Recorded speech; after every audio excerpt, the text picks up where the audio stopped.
बिस्मिल्लाहिर्रहमानिर्रहीम अस्सलामु अलैकुम वरहमतुल्लाहि वबरकातुह। डियर स्टूडेंट्स, क्या हाल है आप सबका? ठीक ठाक है। मैं हूं इरफान हैदर और आप देख रहे हैं यूट्यूब चैनल इरफान हैदर। जी तो स्टूडेंट्स, हमने एक सिलसिला स्टार्ट किया हुआ है जिसमें हम देख रहे हैं बिजनेस टैक्सेशन का जो सब्जेक्ट है पेपर के पॉइंट ऑफ व्यू से उसको कैसे कवर करना है हमने। तो आज जो हमारा टॉपिक है वो है इनकम टैक्स एग्जेम्पशंस कि कौन कौन सी इनकम जो है वो इनकम टैक्स ऑर्डिनेंस 2001 में एग्जेम्प्ट कंसीडर होगी। ये टॉपिक स्टूडेंट्स के लिए भी बड़ा इंपॉर्टेंट है, उन लोगों के लिए भी बड़ा इंपॉर्टेंट है जो कि ऑनलाइन टैक्स कंसल्टेंसी प्रोवाइड कर रहे हैं या इनकम टैक्स रिटर्न वगैरह फिल करते हैं, उनके लिए भी बड़ा इंपॉर्टेंट है, क्योंकि उन्हें पता होना चाहिए कि कौन कौन सी इनकम एग्जेम्प्ट है। तो हमारी जो है वो मौज़म मुगल की है जो कि बीकॉम में पढ़ाई जाती है, कंटेंट वहाँ से लिया गया है। वहाँ पे ज़रा आसान अल्फाज में लिखा हुआ है, ज़रा एक्सप्लेनेशन उसकी आसान हो जाती है, इसलिए वहाँ से लिया। वैसे तो ऑर्डिनेंस में भी मौजूद है। ऑर्डिनेंस में कहाँ से है? सेक्शन 41 से 51 तक जो है वो लिस्ट प्रोवाइड की गई है कि जो कि इनकम्स एग्जेम्प्ट है। उसके अलावा सेक्शन 53 में ये स्पेसिफाई किया गया है कि सेकंड शेड्यूल जो है इनकम टैक्स ऑर्डिनेंस 2001 का, उसमें एक लिस्ट प्रोवाइड की गई है जो कि एग्जेम्पशंस की है, जिसमें एग्जेम्प्ट इनकम मेंशन की गई हैं। तो आज हम सेक्शन 41 देखेंगे। कुछ चीज़ें ऐसी हैं जो कम्प्लीटली टैक्सेबल नहीं है, कुछ इनकम्स ऐसी हैं कि जो किसी कंडीशन अगर फुलफिल हो जाए तो एग्जेम्प्ट होंगी, और कुछ इनकम ऐसी हैं जो कि पार्शियली एग्जेम्प्ट हैं, पार्शियली टैक्सेबल हैं।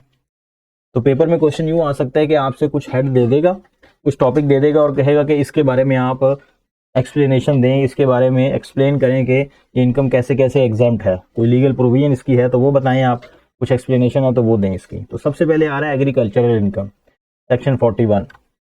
इसको आपने थोड़ा सा एलेबोरेट करना है कि एग्रीकल्चर इनकम होती क्या है पहले। ठीक है, agriculture income is completely exempt from tax. ठीक है, presently the agriculture income received by a person is fully exempt from the tax.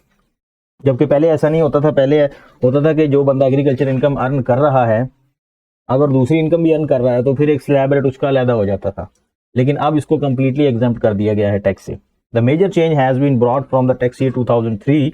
From this year onward, the persons whose total income includes income from agriculture on which tax is payable to the province and such income from the agriculture exceed 80,000, different rates of the tax rate are applied. ठीक है, और ये भी बात याद रखें कि agriculture income जो कंसर्न है वो प्रोविंस का है। प्रोविंस जो है इस पे टैक्स कलेक्ट करता है, इसमें एफबीआर टैक्स कलेक्ट नहीं करता। जो 80,000 तक स्लैब रेट है वो 80,000 तक एग्जेम्प्ट है, उसके ऊपर जितना होगा वो प्रोविंस उसका टैक्स कलेक्ट करेगा। However, with effect from tax year 2006, this differentiation in the rate has been withdrawn, and at present no income tax is charged on the agriculture income. तो पता चला 2006 तक जो है ना वो टैक्स लिया जा रहा था, लेकिन 2006 के बाद फुली एग्जेम्प्ट कर दिया गया। 80,000 से ऊपर एफबीआर अब उस पर कोई टैक्स नहीं लेता। प्रोविंस तो ले ही रहा है लेकिन एफबीआर उस पर टैक्स नहीं लेगा। लेकिन एफबीआर में अगर रिटर्न में कोई ये शो कर देता है कि जी मेरी एग्रीकल्चर इनकम ये है, तो हमें कैसे पता चलेगा, कैसे क्रॉस चेक करेंगे हम कि वाकई इसने एग्रीकल्चर इनकम सही बताई है या गलत बताई है। ठीक है, तो चूंकि अपने सोर्सेज को डिक्लेयर करने के लिए वो लोग एग्रीकल्चर इनकम भी गेम खेल जाते हैं, एग्रीकल्चर इनकम भी शो कर देते हैं। तो आपने ये देखना है कि उसने प्रोविंस में उसका टैक्स दिया है, उसका चालान उसके पास मौजूद है। अगर उसका चालान उसके पास मौजूद है, इट्स मीन उसने वो टैक्स पे किया है और वो उसकी एग्रीकल्चर इनकम है। Rate of income tax are same irrespective of the fact whether a taxpayer receive any agriculture income or not. अब जो रेट ऑफ टैक्स उन्होंने डिफाइन कर दी है एफबीआर ने, उसमें उसकी एग्रीकल्चर इनकम से कोई कंसर्न नहीं है। सिंपल, अगर उसने एक इनकम अर्न की है तो उस पर इतना टैक्स लगेगा। आगे आ रही है exemptions for diplomat and representative of United nation. ये दूसरा हेड है, मतलब आपसे 4 या 5 वो हेड देकर आपसे क्वेश्चन मुकम्मल करवा सकता है। आपने उनको 5 से 6 लाइनों में, एक पैराग्राफ में, 2 पैराग्राफ में उसको आपने एक्सप्लेन करना है। तो कुछ ऐसे हेड हैं जो बिल्कुल छोटे छोटे हैं, 2-3 लाइनों में उसको बयान किया जा सकता है, उतना ज़्यादा डीपली नहीं जाया जा सकता। तो वो फिर हो सकता है उससे ज़्यादा भी दे, लेकिन आपको वो कंसर्न होनी चाहिए। Exam for diplomat and the representative of United nation.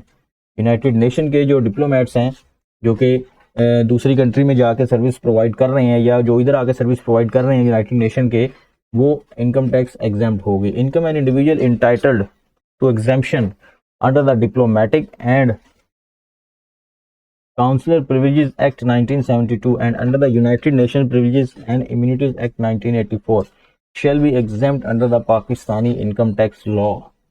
तो इन लोगों की जो है इनकम वो क्या है, एग्जेम्प्ट होती है. जो डिप्लोमेट होते हैं, मतलब जो नुमाइंदे होते हैं एक मुल्क के दूसरी कंट्री में बैठकर काम कर रहे होते हैं, सर्विसेज प्रोवाइड कर रहे होते हैं एम्बेसीज में, उनकी जो इनकम है, उनकी जो सैलरी है वो क्या है, एग्जेम्प्ट है. Official of the foreign governments, तो फॉरेन गवर्नमेंट का जो ऑफिशियल हमारी कंट्री में आया है किसी स्पेसिफिक टास्क को परफॉर्म करने के लिए, उसकी भी इनकम क्या होगी, सैलरी उसकी क्या होगी, एग्जेम्प्ट होगी. If an employ of a foreign government including a consular or other official or a non diplomatic representative, एक तो डिप्लोमेट है ना, एक नॉन डिप्लोमेट हो सकता है, किसी स्पेशल टास्क के लिए भी वो इस कंट्री में आ सकता है, तो क्या होगा, receive an amount of salary, तो वो सैलरी के अमाउंट जो भी रिसीव करेगा it will be exempt from the tax provided that, साथ उसके कुछ कंडीशंस दे दी उन्होंने. The employ is a citizen of the foreign country, तो वो जिस एम्प्लॉय की आप एग्जामेशन ले रहे हैं, एक तो वो दूसरी कंट्री का सिटीजन होना चाहिए, सिटीजन हमारी कंट्री का नहीं होना चाहिए. समटाइम हो सकता है यहाँ से भी किसी बंदे को हायर किया जा सकता है किसी स्पेसिफिक टास्क के लिए, ठीक है, तो फिर वो इनकम इस कैटेगरी में नहीं आएगी कि अगर उसको हम सर्विस के बदले कोई सैलरी दे रहे हैं तो फिर वो सैलरी इस हेड में नहीं आएगी. The same type of the services are being performed by employees of the government of Pakistan in the foreign country. हाँ जी, उसी टाइप की सर्विसेज जो है हमारी कंट्री का भी कोई नुमाइंदा वहां पर परफॉर्म कर रहा हो. दूसरी कंडीशन आ गई. तीसरे में कहता है tax exemption is granted by that foreign government to और employee performing similar duties in that country.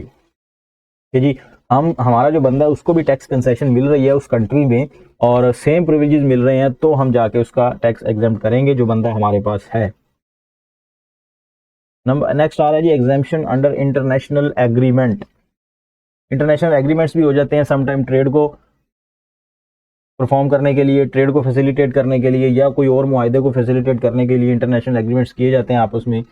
तो उसके सिलसिले में भी अगर कोई बंदा इनकम अर्न कर रहा है तो उसके बारे में देखते हैं क्या. एनी पाकिस्तानी सोर्स इनकम, जी पाकिस्तानी सोर्स इनकम हो which Pakistani is not permitted to tax under a tax treaty shall be exempt from the tax.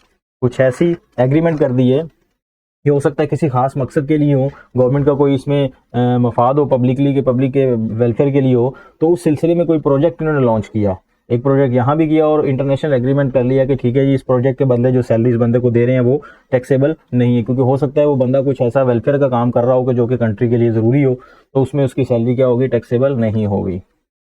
Any salary which is received by a person under an aid agreement between the federal government and a foreign government or a public international organization will be exempt from tax. हाँ जी, add agreement के तहत अगर कोई salary ले रहा है, ठीक है, एड एग्रीमेंट फेडरल गवर्नमेंट का और इंटरनेशनल गवर्नमेंट का अगर कोई एग्रीमेंट है उसके तहत अगर कोई एम्प्लॉय सैलरी ले रहा है तो फिर वो सैलरी भी क्या होगी, एग्जेम्प्ट होगी.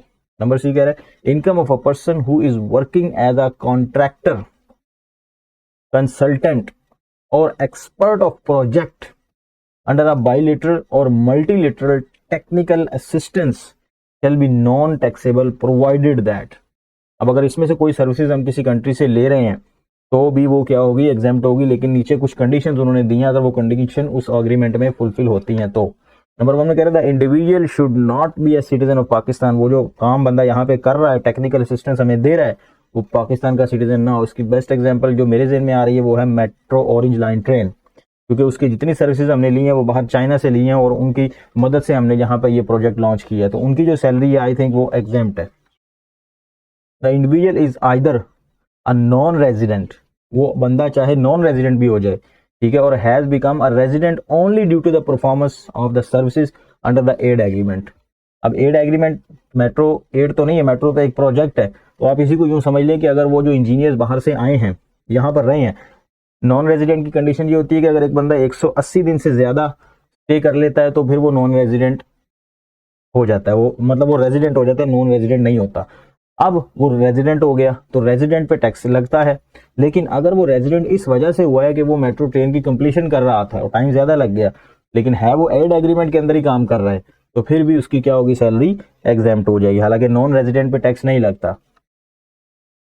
In case the agreement is with a foreign country the individual should be a citizen of the particular country.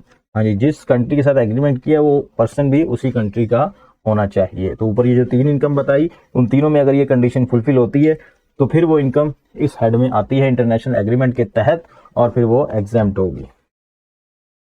और salary is paid out of fund or grant release to the Pakistan in pursuance of such agreement. For example ये flood आया recently, उसको भी example में ले सकते हैं। Foreign government ने हमें क्या किया, एड दे दी है। एड के तहत उन्होंने बंदे अपॉइंट कर दिए कि इस एड को डायरेक्ट कंसर्न पर्सन तक पहुंचाना है, और उस एड के तहत ही हम उस पर्सन को सैलरी देंगे। अब जाहिर बात है वो ऐसे तो काम नहीं करेंगे, उनको कोई ना कोई सैलरी तो देनी है, तो वो जो सैलरी देंगे उसी एड के अंदर से हम उसको सैलरी प्रोवाइड कर रहे हैं, तो फिर वो क्या होगा, वो सैलरी क्या होगी, एग्जेम्प्ट हो जाएगी।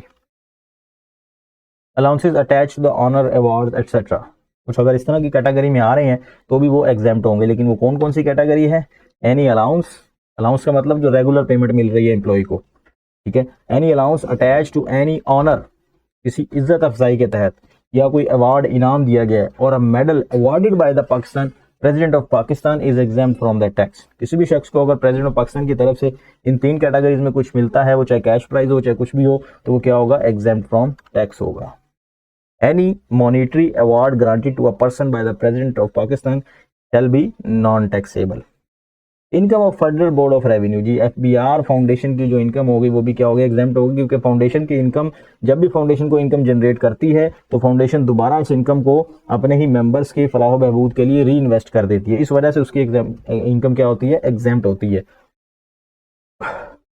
क्योंकि उनका मकसद प्रॉफिट मोटिव नहीं होता, किसी एक बंदे को जो है ना ओब्लाइज करना नहीं होता। जितने उसके मेंबर हैं उस फाउंडेशन के, उन सबको इक्वली डिवाइड किया जाता है। तो इस वजह से उसको क्या हम कह सकते हैं, वो एक ट्रस्ट एजुकेशन है, कि ट्रस्ट फाउंडेशन है जो कि एनपीओ काम कर रही है। Through finance act 2012 the income earned by the federal board of revenue foundation has been fully exempt from the taxation, ठीक है। Profit on debt to attract foreign funding, ऐसी कोई पॉलिसी गवर्नमेंट ने लॉन्च की कि जहां पर जो फॉरेन जो है बिजनेसमैन वो अट्रैक्ट हों कि यार हम इस कंट्री में इन्वेस्ट करेंगे तो हमें जो है ना प्रॉफिट मिलेगा, तो क्या होगा, उस प्रॉफिट के ऊपर जो टैक्स है वो नहीं लगेगा, क्योंकि हमने क्या किया, हमने एक ऐसी पॉलिसी बनाई जिससे फॉरेन करेंसी हमारे मुल्क में आई, फॉरेन इन्वेस्टर हमारी कंट्री में आया, उसने आके इन्वेस्ट किया, कोई फैक्ट्री लगा ली, कोई प्रोजेक्ट लगा लिया, इस तरह कुछ लॉन्च कर दिया उसने, तो फिर उससे क्या हुआ, कंट्री को फायदा होगा, यहाँ के लोगों को एम्प्लॉयमेंट मिलेगा, यहाँ पे फॉरेन करेंसी रिजर्व बढ़ेगा, यहाँ पे प्रॉफिट मैक्सिमाइजेशन होगी, लिविंग स्टैंडर्ड लोगों का बेहतर होगा। तो उस पर अगर कोई डेट पे प्रॉफिट है तो वो भी उसको एग्जेम्प्ट कर दिया जाएगा। Any profit received by a non resident person, उसने कर्जा दिया, नॉन रेजिडेंट पर्सन ने एक प्रॉफिट अर्न किया, उस प्रॉफिट पर उसको टैक्स नहीं देना पड़ेगा। On a security issued by the resident person shall be exempt if the following condition are fulfilled. Securities issue, इसका मतलब उसने इन्वेस्टमेंट करनी है यहाँ पर किसी कंट्री में, किसी कंपनी में, अगर उसने इन्वेस्ट किया और उसके बदले उसको सिक्योरिटीज इशू कर दी कि ठीक है भाई आपकी हमारी इन्वेस्टमेंट हमारी कंपनी में आ गई है, आपको सिक्योरिटी हमने इशू कर दी, इसका इतने % आपको प्रॉफिट मिलता रहेगा, तो उस प्रॉफिट को तो एक्चुअली टैक्सेबल होना है। अगर यहाँ पर कोई बंदा ये काम करता है, किसी कंपनी की सिक्योरिटीज खरीदता है, तो उस पर जो उसको प्रॉफिट मिलता है तो उस पर टैक्स देना पड़ता है उसको। लेकिन नॉन रेजिडेंट के लिए या कोई फॉरेन से अगर इन्वेस्टर आता है तो उसके लिए क्या है, कंडीशन क्या है, the persons are not associate, जिसने वो सिक्योरिटी खरीदी है या जिसने पैसा इन्वेस्ट किया है उस कंपनी में, तो वो उसका एसोसिएट नहीं होना चाहिए, उसका कोई मेंबर वगैरह नहीं होना चाहिए। The security was widely issued outside Pakistan for use in the business carried on in Pakistan by the person in Pakistan, ठीक है।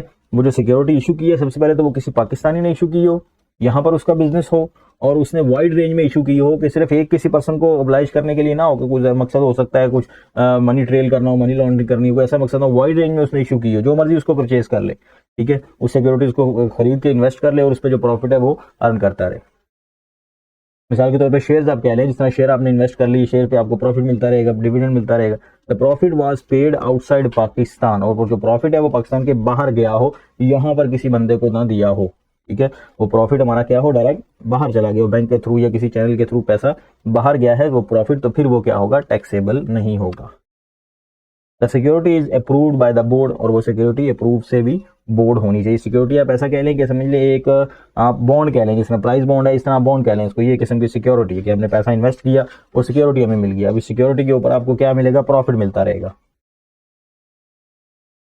Scholarship, any scholarship given to a person to meet the cost of the person's education is exempt from the tax, ठीक है। Scholarship जो given, government अगर कोई scholarship दे रही है या कोई प्राइवेट सेक्टर स्कॉलरशिप दे रहा है, ठीक है, लोगों की फलाह बहबूद के लिए, एजुकेशन को प्रमोट करने के लिए, तो फिर वो अगर प्योरली एजुकेशन बेस है और यूज भी एजुकेशन बेस पर हुई है तो फिर वो एग्जेम्प्ट होगी। However the scholarship should not be paid directly और इनडायरेक्टली बाय द एसोसिएट, ठीक है, एसोसिएट को ना दी गई हो या एसोसिएट ना दी हो उसको, तो फिर वो एक दूसरे को देंगे तो फिर तो वो स्कॉलरशिप नहीं ना होगी, तो वो तो फाइनेंशियल असिस्टेंस हो गई उन्हें, तो ये नहीं होगी एग्जाम्प्ट।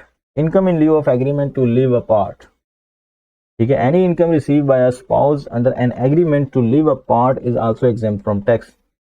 फॉर एग्जाम्पल डिवोर्स की सूरत में अगर कुछ पेमेंट कर रहे हैं स्पोज को, या वैसे ही अलहदा रहने का कोई एग्रीमेंट, यहाँ पर तो ऐसा कोई ऐसा कॉन्सेप्ट नहीं होता कि जी आप अलहदा रहो तो आपको पैसे मिल जाएंगे, लेकिन डिवोर्स की सूरत में ऐसा होता है कि हक महर की सूरत में पैसे दिए जाते हैं, तो वो पैसे अगर अलहदा ले रहे हैं तो फिर वो जो स्पाउस रिसीव कर रहा है उसके लिए वो क्या होंगे, एग्जाम्प्ट होंगे। हाँ जी, गवर्नमेंट की इनकम एग्जाम्प्ट होती है क्योंकि गवर्नमेंट जो है प्रॉफिट मोटिव नहीं होती, वो वेलफेयर मोटिव होती है। इनका मकसद जो होता है कंट्री को वेलफेयर प्रोवाइड करना हो, बेसिक नेसेसिटीज प्रोवाइड करना, प्रॉफिट अर्न करके यूज वो नहीं कर सकते हैं। The income of federal government is fully exempt. The income of provincial government, local government are fully exempt provided the income is not derived on a business carried on outside its jurisdictional area. हाँ जी, province की भी income exempt है अगर उसने अपनी जुरिडिक्शनल area में रहकर कोई इनकम अर्न किया, अगर जुरिडिक्शनल एरिया से उसने बाहर जाकर काम किया है तो फिर वो एग्जाम्प्ट नहीं होगी। Any payment received by a federal government or provincial government or local government should not be liable to any collection or deduction of the advance tax। जिस तरह नॉर्मली क्या होता है, अगर आप कोई प्रॉपर्टी फॉर एग्जांपल परचेज करते हैं, गाड़ी परचेज करते हैं, उस पर आप एडवांस टैक्स देते हैं कि ठीक है जी एडवांस टैक्स हम दे रहे हैं। एडवांस टैक्स क्या होता है कि आपकी जो टैक्स लाइबिलिटी एस्टिमेटेड बनती है, आप उसका कुछ परसेंटेज आपको देना पड़ता है जब वो कोई चीज़ खरीदते हैं। साल के एंड पे जब आप रिटर्न अपनी सबमिट करते हैं तो आप देखते हैं आपकी एक्चुअल लाइबिलिटी कितनी है और कितना आपने एडवांस टैक्स की सूरत में मुख्तलिफ हेड में जमा करवाया हुआ है। अगर उससे कम है तो और टैक्स जमा करवा देते हैं, अगर उससे ज़्यादा है तो फिर वो आप उससे रिफंड ले लेते हैं और आपकी लाइबिलिटी रिलीज हो जाती है। तो गवर्नमेंट की जो पेमेंट्स हैं वो कोई भी क्या है, विदहेल्ड टैक्स करने की मजाज नहीं है। However, income of a corporation, companies, regulatory authorities or development authorities established and owned by the government will be taxable. Foreign source income of returning expatriates. Foreign source income का मतलब आप दूसरी country में कोई सोर्स है आपका, कोई business है, कोई सैलरी अर्न कर रहे हैं, कोई कैपिटल है वहां पर, कोई प्रॉफिट ऑन डेट आ रहा है, कोई भी अदर सोर्स आपका इनकम है, वो फॉरेन सोर्स होना चाहिए जो कि आप दूसरी कंट्री में से रिसीव कर रहे हो। Earn by a citizen of Pakistan, Pakistan का सिटीजन हो। सिटीजन और चीज है, रेजिडेंट नॉन रेजिडेंट और चीज है। सिटीजन का मतलब वो उस मुल्क का शहरी है, रेजिडेंट का मतलब वो वहां का 180 दिन से ज्यादा रिहायशी है, ठीक है, तो उसके फिर टैक्स रेट अलग हो जाते हैं। By a citizen of Pakistan who was not a resident in any of the preceding 4 years shall be exempt from the tax. हाँ जी, अब ये कंडीशन याद रखें कि पिछले 4 सालों से अगर वो उस मुल्क का रेजिडेंट नहीं है जिसका वो शहरी है और फिर भी वो बाहर के मुल्क से कोई अर्न कर रहा है तो फिर उसकी इनकम क्या होगी, एग्जाम्प्ट होगी। फिर तो अंडरस्टूड, अगर यहाँ का रेजिडेंट नहीं है तो फिर वहां का रेजिडेंट बना है तो इसका मतलब है वहां पे उस इनकम पे टैक्स दे दिया, तो दूसरे मुल्क में जाकर वो टैक्स तो नहीं देगा, इस तरह तो डबल टैक्सेशन हो जाएगा, तो ये तो नहीं ठीक होगा काम। तो एक इनकम पे एक ही जगह टैक्स दिया जाएगा, तो इससे क्या होगा, एक ही जगह पर उसको टैक्स देना पड़ेगा। This income will be exempt in the tax year in which he became the resident and in the following tax year. ठीक हो गया, तो ये है फॉरेन सोर्स इनकम, ये भी एग्जाम्प्ट होगी। मोreover when a citizen of the Pakistan leaves the country during the tax year, हाँ जी, टैक्स ईयर के दौरान उसको कोई वीजा लग जाता है बिजनेस परमिट मिल जाता है उसको, एजुकेशन भी उसका वीजा लग जाता है, वो बाहर चला जाता है टैक्स ईयर के दौरान ही। टैक्स ईयर कब से, जुलाई से लेके जून तक, 10 महीने यहाँ रहा, आखिरी 2 महीने में बाहर चला गया। फिर क्या होगा, स्टार्ट एन एम्प्लॉयमेंट अब्रॉड, बाहर जाके उसने मुलाजमत शुरू कर ली। The salary which he will earn during the year will be exempt from the tax provided का मतलब ये चीज होनी चाहिए उसमें, he remains abroad during the tax year, वो उसी टैक्स ईयर के दौरान बकिया जो इससे बाहर रहा हो, ठीक है, और वहां से उसने सैलरी अर्न की, फिर उसकी वहां की सैलरी एग्जेम्प्ट होगी। Income of national investment trust, income derived by National Investment Trust of Pakistan established by National Investment Trust Limited from voluntary contribution, house property and investment in the securities of federal government will exempt from tax। ठीक है, ऐसी national investment trust जो हैं कि जो कि profit earn करती हैं, जहां पर लोग इन्वेस्ट करते हैं पैसा और वो आगे री इन्वेस्ट करते हैं for the sake of earning profit, वो नेशनल इन्वेस्टमेंट ट्रस्ट होती हैं। वो कहाँ का इन्वेस्ट कर सकती हैं, वो गवर्नमेंट सिक्योरिटीज में इन्वेस्ट करती हैं कि वहां से प्रॉफिट मिलेगा, वो प्रॉफिट हम वापस अपने जो ना इन्वेस्टर्स हैं उनको दे देंगे, या कोई उन्होंने सिक्योरिटीज खरीद ली या कोई प्रॉपर्टी खरीद ली, उसको रेंट आउट कर दिया, आ गई उसको सेल आउट कर दिया, उससे जो प्रॉफिट अर्न हुआ वो वापस अपने इन्वेस्टर्स को प्रोवाइड कर दिया उन्होंने। तो इस तरह के जो ट्रस्ट होती हैं उनकी इनकम क्या होती है, एग्जैम्प्ट होती है, क्योंकि उन्होंने वापस अपने ऑनर्स को देना होता है। Provided that not less than 90% of its units are held by the public at the end of the year. ठीक है, उसके 90% से जो है ना वो कम शेयर पब्लिक के पास अगर नहीं थे तो इसका मतलब उस पर ये कंडीशन अप्लाई नहीं होगी, फिर उसकी इनकम टैक्सेबल हो जाएगी। At least 90% of its income of that year is distributed among the unit holder। ठीक है, उसकी 90% तक जो इनकम है वो डिस्ट्रीब्यूट हो जानी चाहिए अमंग इट्स यूनिट होल्डर्स के अंदर। अगर वो नहीं डिस्ट्रीब्यूट करते तो भी उस पर ये क्लॉज अप्लाई नहीं होती, तो भी उसकी इनकम एग्जाम्प्ट नहीं होगी। Income of trust, welfare institutions or non profit organization NPOs। Income derived by the above mentioned institutions from donation, subscription, house property and investment in securities of federal government is non-taxable provided that either, ये ऊपर जो इदारे बताए गए हैं अगर ये कोई इनकम अर्न कर रहे हैं इन सोर्सेज से जो यहाँ पर बताए हैं, अभी डोनेशन किसी ने दे दी उनके मेंबर्स ने, सब्सक्रिप्शन मिल गई उन्हें, हाउस प्रॉपर्टी वगैरह के जरिए उन्होंने इनकम अर्न कर ली, तो उनकी इनकम क्या होगी, एग्जाम्प्ट होगी। लेकिन ये कंडीशंस फुलफिल होनी चाहिए जो नीचे दी गई हैं। सबसे पहले क्या, the trust is approved by the federal government. Federal government के जरिए वो ट्रस्ट क्या होनी चाहिए, अप्रूव्ड होनी चाहिए। The trust is approved by the board, board से भी वो ट्रस्ट क्या होनी चाहिए, अप्रूव्ड होनी चाहिए।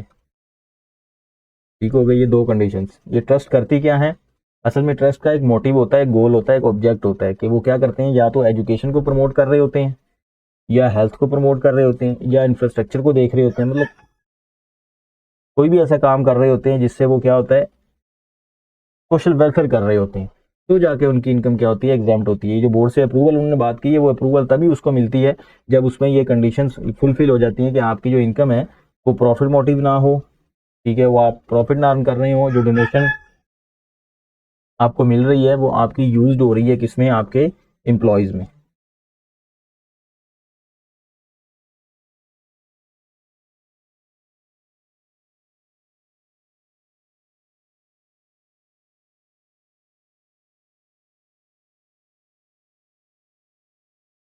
Income of Pakistani working on a foreign ship.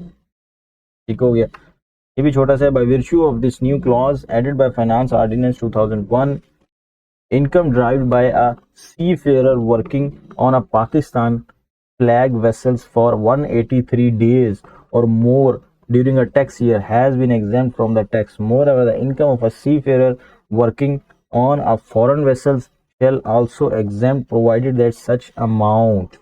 ठीक है, अगर कोई इस तरह का सर्विस प्रोवाइड कर रहा है कि 183 डेज से ज्यादा उसने दूसरे फॉरेन शिप पे काम किया है तो फिर इसका मतलब उसकी इनकम भी क्या हुई, एग्जाम्प्ट हो गई। should be remitted to Pakistan within 2 months of the relevant tax year in which it is received। वो उसने इनकम क्या की है, रिसीव की और साथ ही पाकिस्तान में 2 मंथ के अंदर भेज दी, ये पहली कंडीशन आ गई। Should be remitted through normal banking channel, banking channel के थ्रू उसने पाकिस्तान में भेजी हो। Allowance given by the government out of Pakistan, any allowance और facility which is paid outside Pakistan by the government to a citizen of Pakistan for rendering services outside Pakistan have been completely exempt from tax। Pakistan की government यहाँ पर अपने किसी official को किसी दूसरी country में कोई टास्क परफॉर्म करने के लिए भेजती है, उस टास्क के लिए वहां पर उसको क्या अकोमोडेशन दी जाती है, उसको खाने की फैसिलिटी दी जाती है, तो फिर वो फैसिलिटी की जो अमाउंट है वो क्या होगी, उसकी इनकम से एग्जेम्प्ट होगी। Pension position regarding pension is summarised below. क्या कह रहा है, the pension received by a former employee of Pakistan armed force federal government और गवर्नमेंट इज नॉट टैक्सेबल। जी, इसके जो बंदे मुलाजिम हैं वो अगर रिटायरमेंट के बाद पेंशन ले रहे हैं तो वो क्या है, एग्जेम्प्ट है पूरी की पूरी।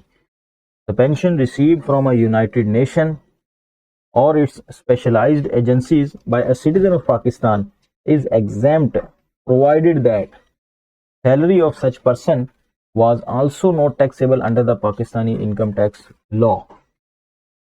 ठीक है, अगर उसकी सैलरी एग्जाम्प्ट थी तो फिर उसकी पेंशन भी एग्जाम्प्ट होगी अंडर दिस सेक्शन। मतलब यूनाइटेड नेशन या इसके स्पेशलाइज्ड एजेंसी की तरफ से अगर किसी सिटीजन ऑफ पाकिस्तान को कोई इनकम मिल रही, सैलरी मिल रही थी, वो सैलरी एग्जाम्प्ट थी, तो रिटायरमेंट के बाद उसकी पेंशन भी एग्जेम्प्ट होगी। नंबर सी में क्या है, the pension received by any citizen of Pakistan from his farmer employer is exempt. However, this exemption will not be available if a retired person work for the same employer or the associate of this employer in any capacity for any remuneration। अगर दोबारा से उसी company में वो job करने लग गया है, उसको उन्होंने दोबारा कंपनी ने रख लिया है कि ये बहुत सीनियर है, बहुत काबिल है, हमने दोबारा रख लिया इसको, तो फिर उसकी पेंशन क्या होगी, एग्जेम्प्ट नहीं होगी। नंबर डी में any pension granted under the rules to the families and the dependents of the शहीद belonging to Pakistan Armed Forces is completely exempt। ठीक है, शहीद की फैमिली को अगर कोई पेंशन मिल रही है तो वो भी क्या है, एग्जेम्प्ट है। In case a person receive more than one pension only the amount of higher pension will be exempt. अगर एक से ज्यादा पेंशन रिसीव कर रहा है तो फिर एग्जेम्प्ट। ऐसा होता है कि आर्म फोर्स में या एयर फोर्स में जल्दी पर्सन को रिटायर कर दिया जाता है, उसकी सर्विस लिमिट कम होती है, सर्विस लिमिट कम होने के बाद वो किसी दूसरी जगह पर जॉब कर लेते हैं, वहां पर भी कुछ अरसे के बाद वो रिटायर हो जाते हैं। अब दो जगह से उसकी पेंशन आ रही, तो एक पेंशन जो हायर अमाउंट होगी वो उसको क्या होगी, एग्जेम्प्ट होगी। Pension of a former president, farmer जो प्रेसिडेंट है उनकी पेंशन भी क्या है, 2008 फाइनेंस एक्ट के बाद से एग्जेम्प्ट कर दी गई है। उसकी विडो अगर रिसीव कर रही है, उसके बच्चे अगर रिसीव कर रहे हैं तो फिर वो भी एग्जेम्प्ट है। Encashment of leave preparatory to retirement. ठीक है, लीव प्रिपरेटरी का मतलब रिटायरमेंट से एक साल पहले अगर उसने सैलरी पूरी ले ली, ऑप्शन ये होती है गवर्नमेंट एम्प्लॉयज को, या तो वो रिटायरमेंट से एक साल पहले छुट्टियां कर ले, उसको तनख्वाह मिलती रहेगी, या नहीं अगर वो पूरा साल काम करता है तो फिर पूरे साल की जो उसकी तनख्वाह है वो उसको at the time of retirement दे दी जाती है। तो वो अगर ऑप्शन उसने अवेल कर ली है तो वो जो उसको पैसे मिले वो भी क्या होंगे, एग्जेम्प्ट होंगे। अमाउंट ऑफ ग्रेच्युटी और communication of pension, commutation of fund, आज ग्रेजुटी की मद में अगर उसको भी मिल रहे हैं पैसे तो भी क्या होंगे, उसके एग्जेम्प्ट होंगे।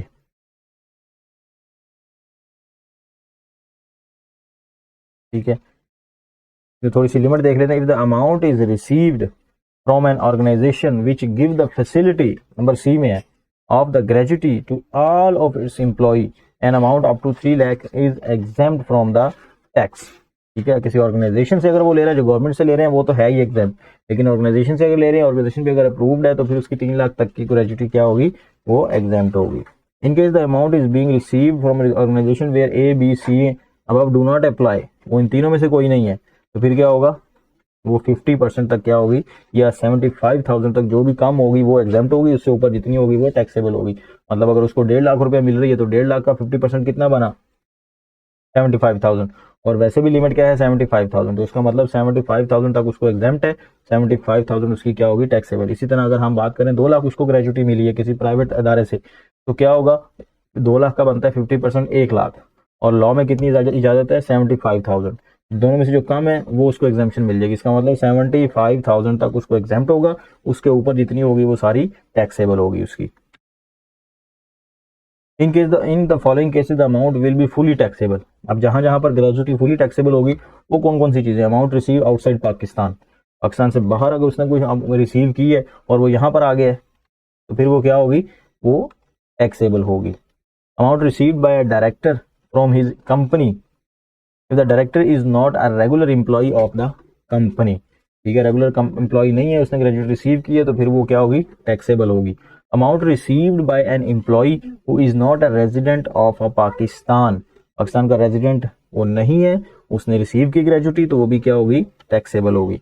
Amount of gratuity received by an employ who has already received gratuity from the same or any other employer, एक से ज्यादा ग्रेजुटी रिसीव की तो जो वो दूसरी क्या हो, दूसरी ग्रेजुटी होगी वो क्या होगी, टैक्सेबल होगी। Investment of pension fund in monthly instalment plans, pension मिली रिटायरमेंट के बाद, वो पेंशन आपने क्या कर दी, कहीं पर इन्वेस्ट कर दी, पेंशन फंड जो था वो आपने इन्वेस्ट कर दिया किसी इदारे में, उसने आपको मंथली इनकम देना शुरू कर दी। ठीक है, उससे वो बिजनेस करेगा और आपको मंथली इनकम देने लग जाएगा। आपने कहा यार पेंशन तो मैं रखूंगा, खा जाऊंगा, तो मैं क्या करूंगा, उसने क्या किया, सारी अमाउंट जाके वहां जमा करवा दी और मंथली इनकम लेने लग गया, तो उससे भी जो आपकी इनकम आ रही है वो भी क्या होगी, एग्जेम्प्ट होगी, क्योंकि जो सोर्स ऑफ इनकम था वही आपका एग्जेम्प्ट था। An amount received as monthly instalment from an income plan invested out of the accumulated balance of an individual pension account is exempt from tax। जो इंडिविजुअल का तो अकोमुलेट बैलेंस हुआ था pension का, वो उसने ला किसी इदारे को दे दिया, उस इदारे ने इन्वेस्ट करके आपको इनकम देना शुरू कर दी। It is necessary however that the accumulated balance is invested for a period of 10 years। Condition ये है कि 10 साल तक आपने उसको इन्वेस्ट किया हो, 10 साल से कम करेंगे तो फिर इसका मतलब है वो टैक्सेबल होगी।